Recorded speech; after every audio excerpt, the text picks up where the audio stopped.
Welcome back to New Rockstars. I'm Erik Voss, and this is a breakdown of 1990's Predator 2, the ultra-violent sequel that brings a new predator and predators to an urban jungle where Danny Glover takes them to town. But a film that also deepens the lore of the Yautja in very cool ways to inspire the modern Predator movies arguably more than anything in the original film did. Yeah, we get a skull trophy room with a xenomorph Easter egg. No way we'd get Predator Badlands without that moment. So in this next installment of our Predator Rewatch series, I'm going to break down Predator 2, scene by scene for the details you missed. We made a separate version of this video released earlier than this and ad-free, exclusive for channel members. You can become a channel member by clicking the join button. Thank you so much. We open Predator 2 in a dense forest of trees, but we're not back in the jungles of Central America. We're in the concrete jungle of Los Angeles. Actually, the first thing we hear is this bird screech.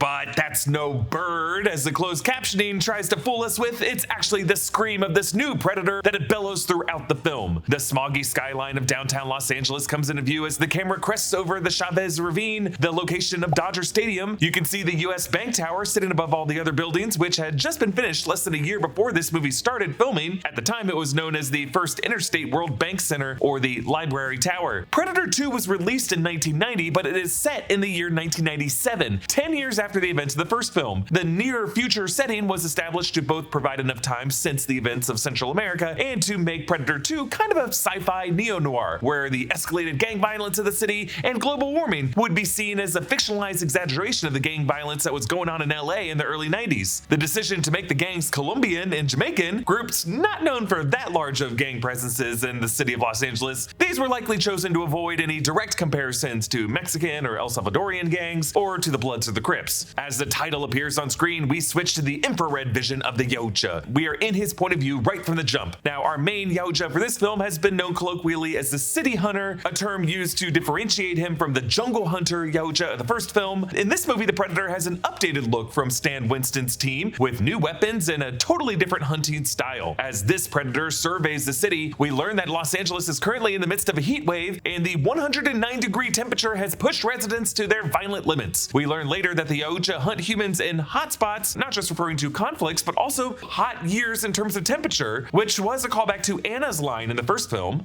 Only in the hottest years this happens.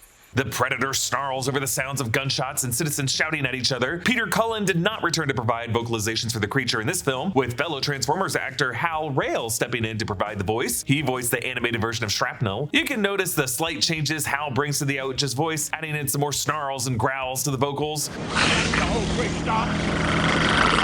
He'll also give the City Hunter version of the Predator a high-pitched scream at times, like we just heard. There are actually some old videos on YouTube where he showcased some of the tools he used to make the creature's sounds. Our Predator drops into the middle of a shootout between the Colombian drug cartel known as the Scorpions and the LAPD. This whole opening sequence is dialed up to an 11 with explosions, gratuitous automatic gunfire, and just fucks everywhere. Predator 2 is directed by Stephen Hopkins, fresh off directing Nightmare on Elm Street: The Dream Child. He was brought in by returning producer Joel Silver to direct this sequel. Later on, in the year 2020, Hopkins had this to say about his work on Predator 2. It's so over the top. I just sort of went for it and made the biggest, boldest, loudest movie I could make. I was only 29 years old. I was like a rampant child running around Los Angeles, blowing the shit out of everything and making things as bloody as possible. Predator 2 initially received an NC-17 rating from the MPAA, but they were able to make some cuts in order to bring it down to an R rating for the release. Among the violence, gore, nudity, and the word fuck being said at least 36 times in this movie, I can't imagine what the NC-17 version of this movie could have looked like. I mean, maybe some dick? Now, Stephen Hopkins claimed that the initial NC-17 rating was more of a political move by the MPAA, who were trying to make a statement on the amount of violence in other films produced by Joel Silver. Predator 2 shot on location in different areas in Los Angeles. Some local residents were annoyed with the disruptions caused by the production, especially the filming in the alleys at night, and reportedly threw garbage at the crew. Some of the alleys they shot in were pretty grimy, filled with garbage, rats, and human waste. It's also stated that the crew once found a dead body in one of the alleys, but I can't find any source for this story, so it could just be a Hollywood rumor. Yeah, we were cleaning out alleyways down there to shoot in, and we'd find dead bodies under the garbage, and there were giant rats down there. As the firefight rages on, I love the subtle details that production designers use to make this film feel like it's taking place in the near future. They use Lawrence Raoul, the production designer on Blade Runner and Back to the Future. The LAPD uses all these 1990s Chevrolet Lumina APV minivans. I guess the production designers thought they looked futuristic, but it looks like they're just kind of heading to soccer practice. Among the different newscasters from fictional Los Angeles news stations live on the scene, we meet Tony Pope, lead reporter for Hardcore, a tabloid-style news program that reminds me of the old syndicated show Hard Copy. Tony Pope is played by Morton Downey Jr., a real TV show host from the 80s whose own show, The Morton Downey Jr. Show, was considered a pioneer in the tabloid talk show format of trash TV that would eventually peak with Jerry Springer in the late 90s. Tony Pope compares the Dante's hell of Los Angeles to a slaughterhouse, which is a fitting comparison for where the action of this film will take us. There were actually a lot of hardcore segments filmed for this movie that were cut, though some of the segments do play on TVs in the background throughout the film. As Tony Pope waxes poetic, a car comes ripping into the gunfight. This is Lieutenant Mike Harrigan, played by Danny Glover, star of the Lethal Weapon movies, crossing over into this franchise. Originally, the director had eyed Patrick Swayze for the role when Arnold Schwarzenegger was expected to return to the film, but producer Joel Silver was able to bring in Danny Glover after working with him on the Lethal Weapon films, and Glover was eager to take the role because even in the 90s, it wasn't common to have a black actor in the lead of a blockbuster sci-fi action film. Glover was 43 years old when filming Predator 2 and spent over 5 weeks getting into shape for the role, and after completing the film, he wound up having arthroscopic surgery on both of his knees. But he's been known to remain proud of his work here, telling an interviewer in 2015, quote, "I have 2 films I've done that I feel I was bigger than life in which I felt that I could control the space, Silverado for me and Predator 2. Now, there was an expectation among the writers and producers that Arnold Schwarzenegger would return for Predator 2 to reprise his role as Dutch. However, there are many conflicting reports as to why he ultimately chose not to return for this film. You could easily see how the role of Dutch was probably shifted over to Keyes, at least structurally in the film, though the director claimed in a podcast in 2021 that Dutch would have been working with Keyes, and when Arnold dropped out, they turned Keyes into more of a villain antagonistic role. Others claim it was Arnold's desire to do the film's Total Recall and Terminator 2 Judgment Day that kept him from this project. Producer John Davis told Variety in 2022 that the reason Arnold didn't return ultimately came down to a salary dispute, with Fox being unwilling to budge on an amount that they had in mind. Supposedly as little as $250,000 would have made the difference in Arnold's return, but the studio wouldn't commit. So in this scene, Harrigan's team includes Danny Archuleta, played by Ruben Blades, and Leona Cantrell, played by Maria Conchita Alonso. This actress starred alongside Schwarzenegger in 1987's The Running Man. I like the slightly futuristic looking pistols everyone has, just another simple design choice. A police sergeant tells the team that they're waiting on a special weapons assault vehicle to help rescue some downed officers, but they're tied up in another shootout across town involving a Jamaican drug cartel, whom we'll meet very soon. Harrigan doesn't want to wait, a Leroy Jenkins mindset that will make him a worthy opponent in the eyes of the city hunter Predator in this movie. By the way, this sergeant is played by Steve Cahan, who also plays Captain Murphy, Danny Glover's supervisor in the Lethal Weapon films. Harrigan grabs a bigger gun from his trunk and plows in. The fun, energetic score here is courtesy of Alan Silvestri, who returned to the music for this film after being the composer on the first film. He'll actually reuse a lot of his same music leitmotifs from Predator at different points in this film. After some fancy stunt driving from Harrigan, the cops are able to push forward, causing the Colombians to retreat into the building. Love this dude who sniffs a big old handful of cocaine, you know, a taste of home, and then rubs some drugs into the bullet wound on his shoulder. Again, this movie is dialed up. But you know, coming out of the late 80s, it was just kind of a thing with these near future dystopian movies like the Mad Max films, or John Carpenter's Escape from films, or Total Recall, or RoboCop, or even like Griff's over-the-top Crew in Back to the Future Part 2, that really these screenwriters just felt society was falling apart so fast that people were just inevitably going to be going crazy, or you know, at least acting as coked up as the producers behind the camera were at this point in history. The cops are told by the chief to wait. Wait! For what? Some bullshit special unit! We'll soon discover that this special unit is OWLF, or Otherworldly Life Forms Program, who are secretly investigating and tracking the Yautja on behalf of the United States government. Harrigan doesn't want to wait, and he's worried the Scorpions will just regroup and rearm themselves if given too much time, so he storms in only to discover someone or something has already gotten to the Colombians first. Harrigan follows the gang's leader, El Scorpio, to the roof, who's already being pursued by the cloaked Predator. In the background, you can see the historic radio antennas of KRKD, the former radio station in Los Angeles that first broadcast in 1932. Though the station is long gone, the antennas are no longer in use, but they are considered a historic landmark and still stand on top of the Spring Arcade building in downtown LA. When El Scorpio raises his gun to try to shoot whatever this thing is, Harrigan blasts him off the building. We get a great slow motion fall from the stunt actor, which, you know, is fitting because just a year before this, we had Alan Rickman slow motion falling from LA's Century Tower to close out the movie that John McTiernan went on to. So, you know, slow motion falls meatballs were just all the rage of the time. El Scorpio lands on a table by a taco truck, face first in the guacamole, which, you know, is how many of us end our days here in Los Angeles. I also enjoy that as the Predator watches him fall off the building, in his infrared vision, we do see the bullet casings glowing red hot. As Harrigan inspects the body, we get a sense of his acrophobia, or fear of heights. Harrigan also gets a glimpse of the cloaked Predator, but waves it off as a possible mirage caused by the extreme heat. Indeed, on really hot days in LA, this concrete jungle often just kind of has like heat wavy lines that cause little mirages like that. I ultimately think LA on a hot day is a pretty good setting for where this movie goes. But our hunter is impressed with this cop who fought his way through the scorpions and caused them to retreat. So as Archuleta catches up with the reinforcements, the Predator records and analyzes their conversation, a quintessential Yautja move established in the first movie. I also think the Predator might be trying to just learn whatever this language is. More on that in a bit. Harrigan's team investigates the mutilated scorpions and assume it must have been the work of a rival drug cartel, the Jamaican Voodoo Posse. I know. And with that name,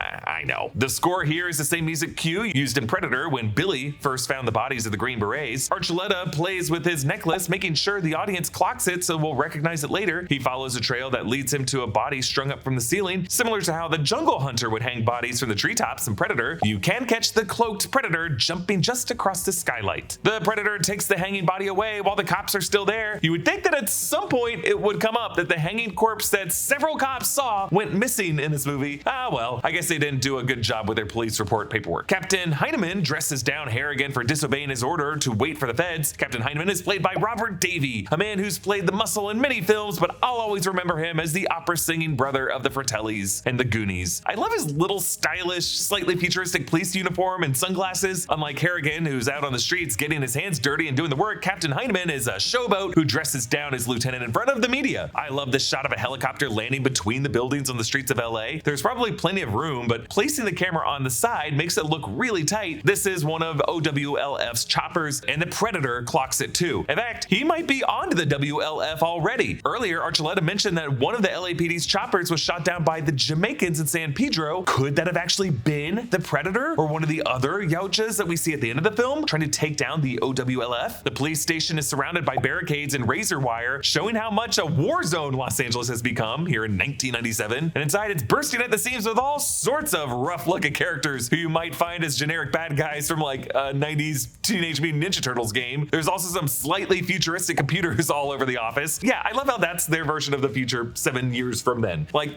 they just have more screens everywhere, but like bigger screens. I guess for where the 90s went, that wasn't necessarily wrong. Harrigan is told there's a federal DEA task force in Los Angeles to deal with the drug war, and he has to work with them. The task force is led by Special Agent Peter Keyes, played by Gary Busey. This would be Busey's first film role after a traumatic brain injury due to a motorcycle accident, an accident that Busey would later state changed his perspective on life. That might have helped him really get into the role of a member of the CIA hunting an alien life form. Busey was another actor brought in by Joel Silver, having also worked with Glover before the first Lethal Weapon movie. Hey, just imagine being in the early 90s where you'd go from Gary Busey being in this to Gary Busey working with Keanu Reeves in Point Break to then Keanu Reeves being in Speed. I mean, what a time for movies! In the making of documentary, it's clear that at that point in Gary Busey's mind that the character of Dutch was dead, having succumbed to radiation poisoning after his exposure to the jungle hunter's self-destructive blast in the first film. This is likely an element from the earlier draft of the script that was ultimately cut from this film. The Predator 2 novelization does include a part where Keyes interviews Dutch in a hospital in Tennessee about the events in Central America, but in the novel, Dutch escapes the hospital and disappears. Then in the 2020 book, Predator Stalking Shadows, Dutch does indeed return. Additionally, at San Diego Comic-Con in 2025, Dan Trachtenberg revealed an extended ending to the animated Predator Killer of Killers that showed a frozen Dutch and Harrigan who had both been captured by the Yautja. Trachtenberg even said Schwarzenegger gave his blessing to use Dutch in future stories, so we'll see. But for now, Harrigan has to work with this task force, but that's not going to stop him from doing things his own way. Throughout the film, Keyes always wears a tie emblazoned with the OWLF symbol. Maybe not the best way to keep your clandestine government operation a secret. We meet Harrigan's new partner, Jerry Lambert, played by the great Bill Paxton, who also appeared in Aliens. This guy cannot catch a break for extraterrestrials, but again, just another staple of like 80s to 90s sci-fi. You gotta have Bill Paxton playing a game over, man type of bro. Lambert is known as the Lone Ranger from Rampart Station and supposedly transferred to Metro Command. Rampart is another division of the LAPD. Harrigan welcomes Lambert in with The Speech, a great little monologue from Danny Glover shot with some dramatic lighting. He ends with this: "The team comes first.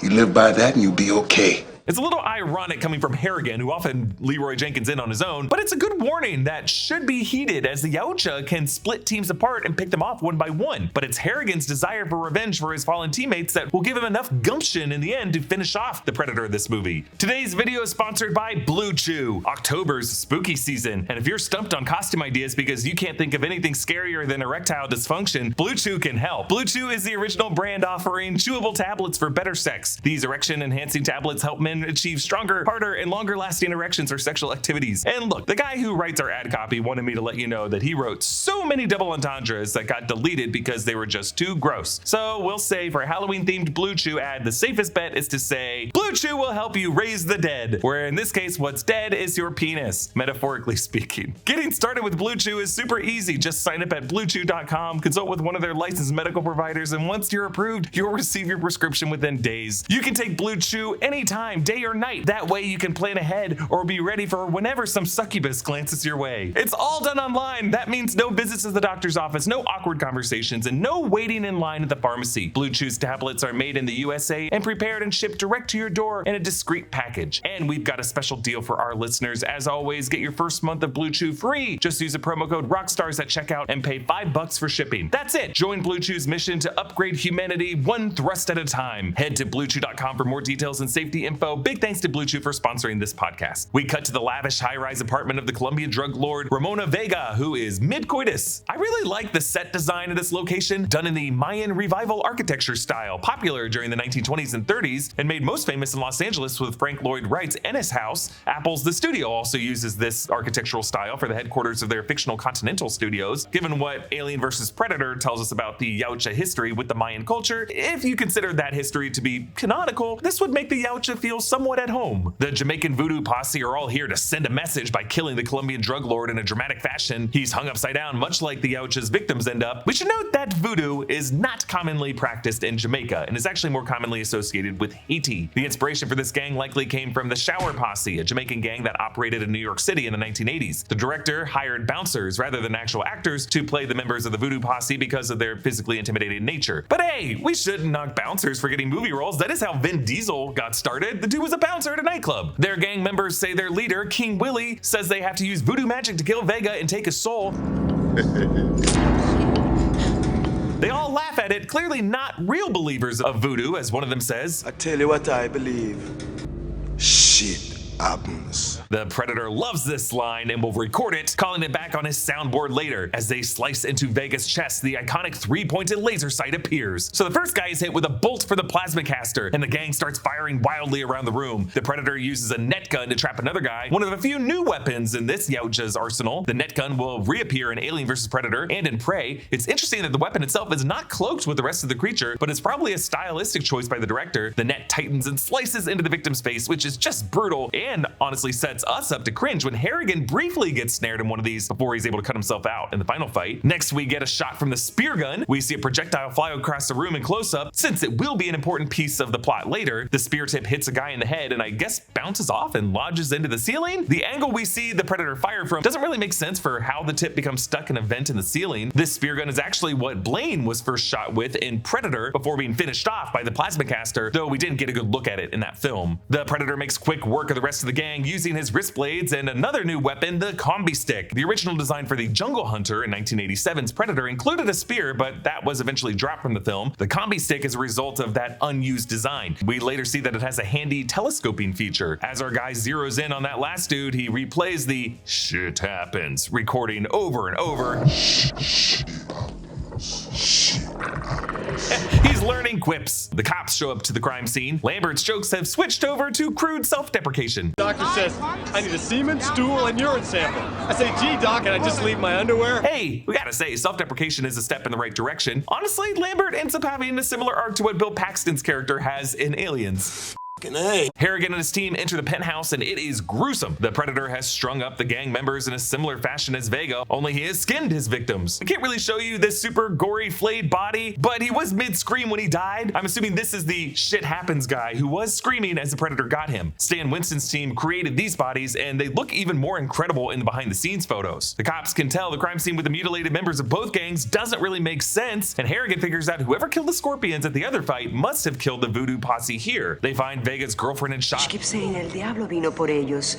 The devil came for them. Similar to how Anna in 1987's Predator called the jungle hunter El diablo cazador de hombres. the devil who makes trophies of men. Archuleta spots the left behind spear tip. Our Predator had time to flay these bodies, but still left some of his gear behind. This shows his inexperience and possibly indicates he's a younger Yautja still learning the ropes. Kind of like how in Predator Badlands, Deck in that movie is considered a runt of his clan. This city hunter Predator clearly has a different personality and style from the jungle hunter, the first film, having more of a bloodlust and a reckless attitude than that first Predator we met. This one's not afraid to jump into the middle of a big fight with multiple adversaries, whereas the jungle hunter would isolate and pick off his victims slowly, one by one. This city hunter seems to have already identified Harrigan as a top adversary, but rather than going after him now, he's still going out there killing gang members. Like he's trying to rack up as many kills as he can. The feds show up and kick out the cops, but Harrigan already knows Keyes isn't DEA and wants to know what they're up to, so he sends Lambert to trail him. Archuleta sneaks back into the penthouse to get that spear tip, but the Predator is there waiting, and Archuleta's necklace falls to the floor as we hear him die. Please no! This is one of the fun parts of Predator 2 because it's not as straightforward as a story as the first movie. If it bleeds, we can kill it. Since the audience already knows all about the Yautja, there's really no surprise in revealing what this thing is. So there's this added investigation plot where Harrigan tries to figure out what Keyes is up to, while the audience watches him also figure out that there's an alien running around the city. A couple days later, Captain Heineman dresses down Harrigan in his office for Archuleta's death. As the computer reads Harrigan's profile, you can also see on the screen that it says aggression level 40% above average. A history of excessive physical force throughout his 18 years as a Los Angeles police officer. Having your boss make the computer read off your demerits? It's the future, baby. It's kind of like Marty McFly getting "you're fired" via fax. Monitors in the station show Tony Pope's hardcore show, where he plays footage from the bodies in the penthouse as well as scenes from Archuleta's funeral. The hardcore scorecard lists 5 dead drug trash and 1 good cop. The screens next to it show the high heat and smog levels of Los Angeles, more climate change messaging. Lambert tracked Keyes' operation to somewhere in the slaughterhouse district and notes They've been setting up these weird radar sensors all over downtown. And then this morning, I lost them. Harrigan meets with a medical examiner played by French actress Liliane Chauvin, who among her many roles was Joey Tribbiani's grandmother on Friends. Harrigan shows her the spear tip he found on Archuleta's body. She analyzes it to discover it's made of unknown materials not found on the earthly periodic table. Through Leona, Harrigan sets up a meeting with King Willie, leader of the Jamaican voodoo posse, who pick him up in a very stereotypical fashion. They're smoking big old blunts, which leaves room for Harrigan to get in a good quip as he gets out of the car. You know, you guys really ought to cut down. King Willie tells Harrigan their unknown killer comes from the other side, as in the spirit world. Can't see the eyes of the demon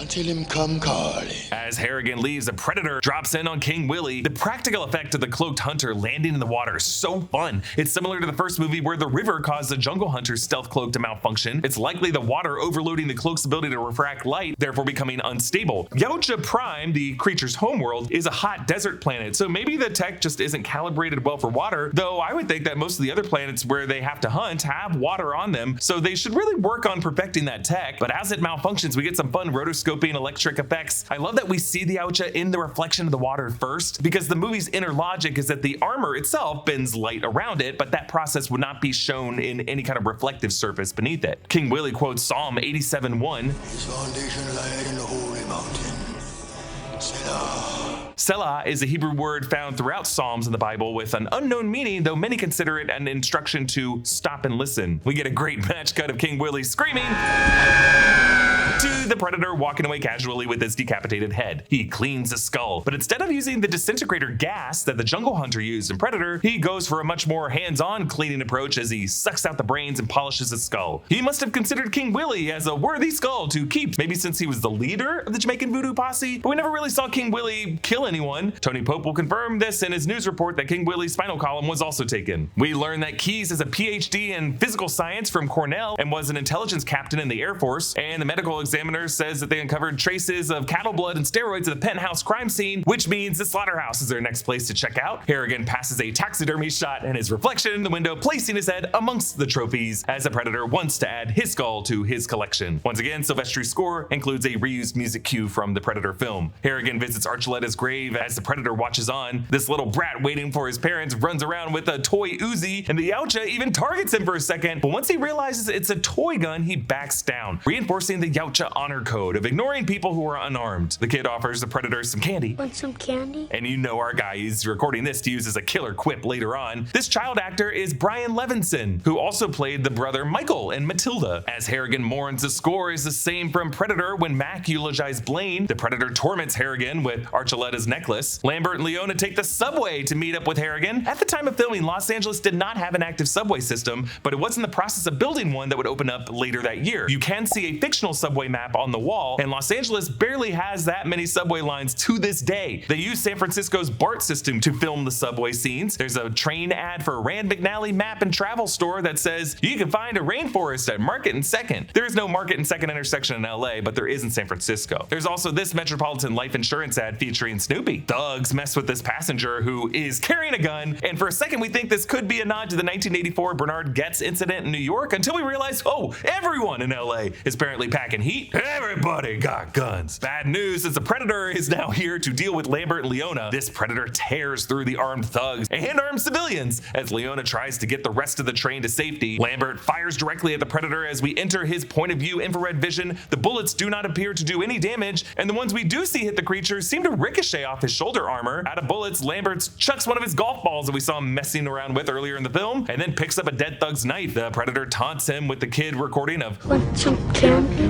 and goes in for the kill. Leona stops the train and goes back for Lambert, but she's too late. The Predator grabs her, but with his infrared vision from his biomask and an additional X-ray vision that allows him to zoom in, he detects the fetus inside her. Even though she has a weapon, he lets her go, telling us something new about the Yautja code: no killing pregnant mothers. Actually, Leona did this little move earlier on the train, which maybe was a tell for the audience that she is indeed pregnant. Harrigan arrives and catches a glimpse of the Predator as he rips out Lambert's skull and spine. The creature lets out his little scream and takes off. Again, a different variation of the vocalization that we heard from the Jungle Hunter in the first film. Harrigan follows him back to the street level as the Predator heads up to the rooftops. Tony Pope tries to get in a quote, but Harrigan knocks him out as he hops into his car to give a chase. And then Harrigan stumbles upon the WLF base in the alleyways, and they apprehend him and bring him inside. Meanwhile, the Predator scales the Eastern Columbia building, a real Art Deco skyscraper in downtown LA built in 1930, though they've added these little eagle gargoyles for the film. And perhaps the coolest shot of the movie, the Predator raises Lambert's skull as a lightning strikes the combi stick. We've had a few glimpses of the decloaked Predator throughout the movie, but this is our first big look at the newly designed Yautja. Kevin Peter Hall returned to portray the city hunter of this movie, but Stan Winston made several design changes to make this creature different from the first. The director asked for, quote, a more urban and hip look to this hunter who doesn't wear any animal skulls on his body like the first one did. The design of the biomask is probably one of the biggest changes, with this Predator having a steeper forehead and rounder chest. The color of this Predator's mask is more bronze than the previous silver. It was also a more pronounced snout, and the eyes are much more menacing. We'll see more differences in Stan Winston's design for this city hunter Predator once he's unmasked. Keyes decides to tell Harrigan everything, including the events of the first film with the jungle hunter Predator that happened 10 years ago in Central America. Keyes mentions the two survivors, Anna and Dutch, and that first Predator's self-destruct device destroyed roughly 300 city blocks worth of rainforest. Now, a city block is not like a standard form of measurement and varies wildly city to city, but it's probably anywhere from 1 to 2.5 square miles, which either way, huge explosion. Keyes explains that his task force is actually for the OWLF, or Other World Life Forms Program. The 2018 novel The Predator Hunters and Hunted,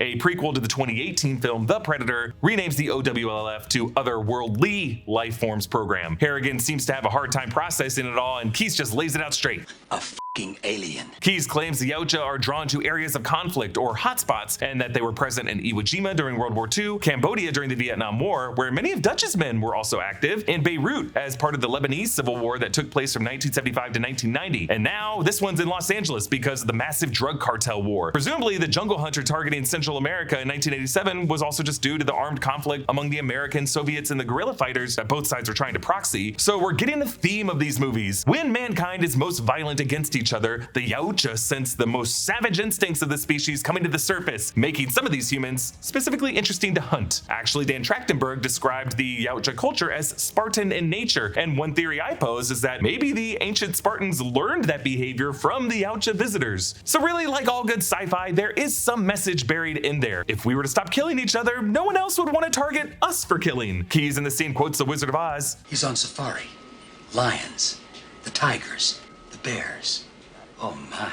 Agent Garber in this movie is played by Adam Baldwin, who would later play Major Mitchell in Independence Day, and Jane Cobb on Joss Whedon's Firefly series and its spin-off film Serenity. Baldwin was set to reprise his role as Garber in Aliens vs. Predator Requiem, but that part ended up getting rewritten to be Colonel Stevens. There is also a blink and you'll miss it cameo from Anna on one of these video monitors, likely being interviewed by the CIA after the events in Central America. OWLF knows about the stealth cloaking ability and infrared vision and claims they can track the creature's pheromones. They're laying a trap in the slaughterhouse. Keyes wants to catch him by freezing him so that they can steal his tech. The OWLF wear these insulated suits to block their heat signature, and they use these ultraviolet lights and reflective dust to make the creature visible. The team moves in, and I think this sequence looks pretty cool. The OWLF in their little suits with the visible beams of ultraviolet light. I also like the added sound effect as the beam of light sweeps past the camera.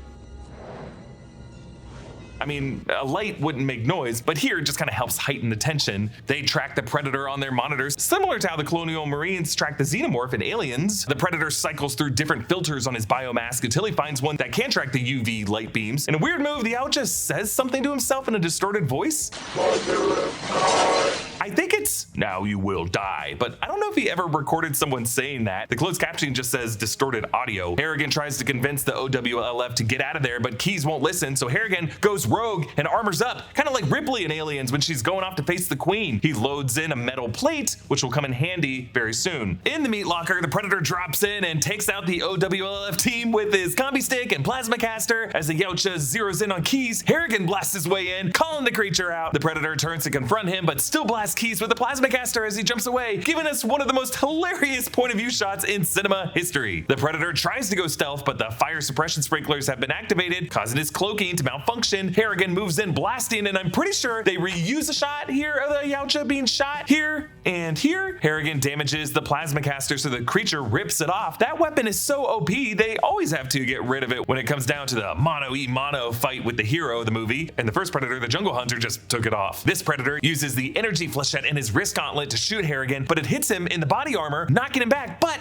thanks to that metal plate, not killing him. The creature pursues Harrigan through the hanging slabs of beef, but he's able to blast him with the same semi-automatic shotgun that he used at the beginning of the movie, and finally this gun does some damage, drawing that bright green Yautja blood. Having downed the creature, Harrigan removes his biomask, and we get our first look at this face. It's very different from the Jungle Hunter, with more hair and fangs and the tribal pattern on the forehead. Harrigan tries to say Dutch's classic line from the first film, You are one ugly mother. but jump scare, it's still alive. Now the Yautja finishes the line.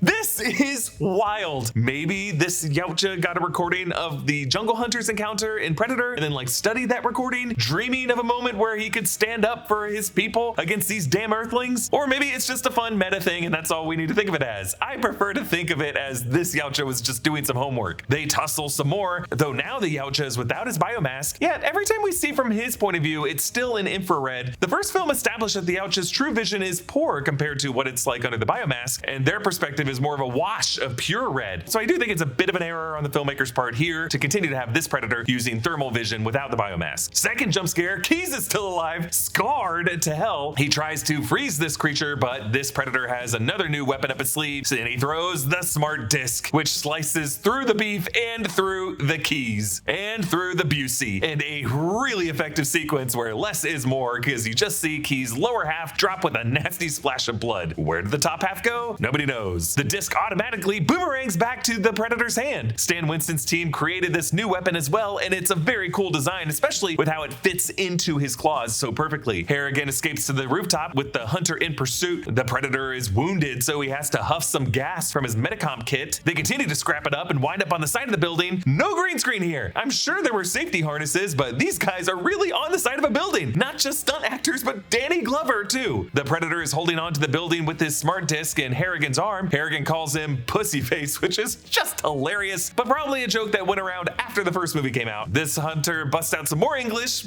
calling back the recording. Shit happens.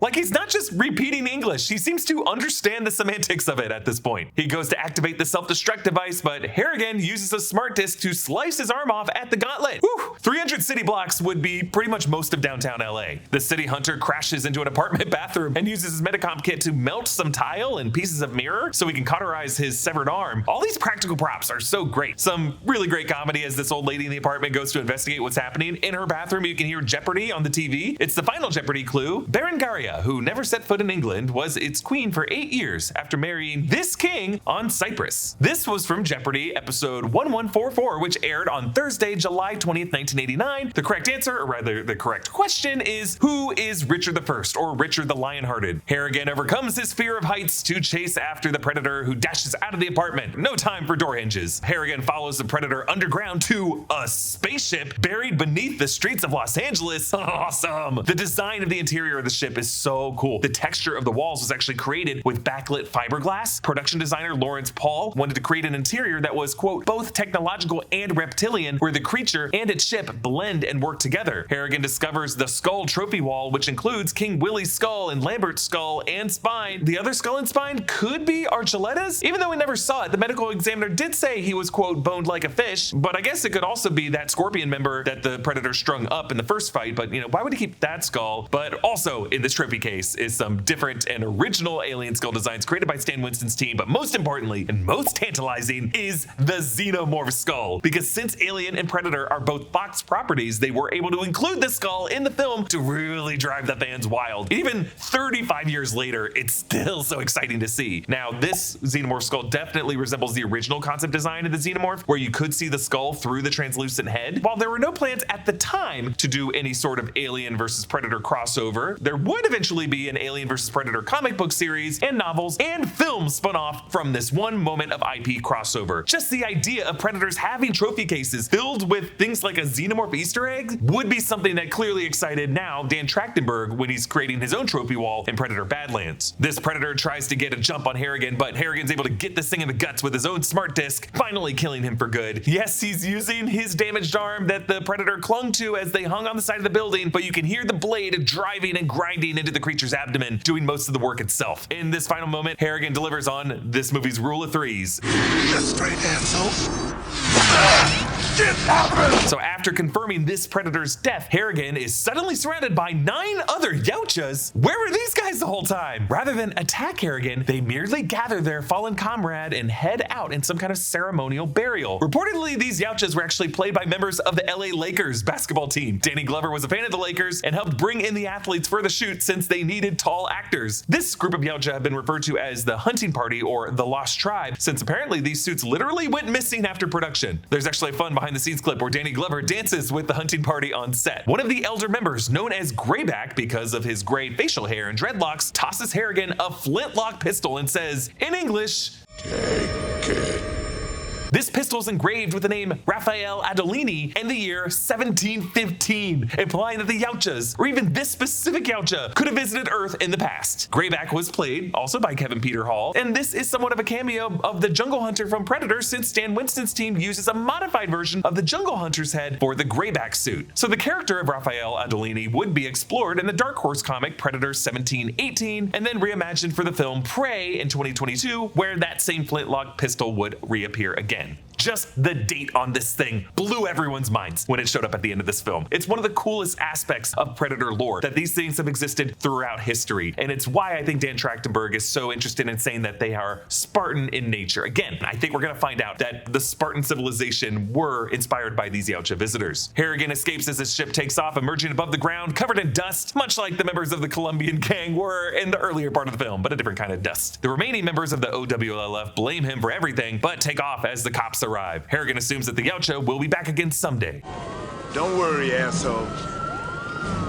You'll get another chance. Now, as the credits play, we hear that same score that played during the main titles of the first Predator film, but that promise of another chance does come back in a way, because as I established earlier, director of Prey, Predator, Killer of Killers, and Predator Badlands, Dan Trachtenberg, at Comic-Con in July 2025, revealed to fans this deleted post-credit scene for the animated Killer of Killers that would have revealed that Harrigan was later taken by the Yautjas and kept in cryostasis alongside Dutch for some future combat, as one of the few humans in Earth's history to successfully defeat and survive one of their hunters. I think it's perfectly valid to consider this as Harrigan's fate. Big thanks to Brandon Barrick for researching and writing this breakdown, and a special thanks to one of our YouTube members, Pengwin, for supporting us at the executive producer level. For early ad-free versions of future installments of this Predator Rewatch series, support us at the Rewatcher tier of membership or higher, and we thank all of our generous members for supporting us. Follow me at EA Voss and subscribe to all the channels in the New Rockstars Network for breakdowns and news coverage of everything you love. Thanks for watching, and I'll see you next time. Bye.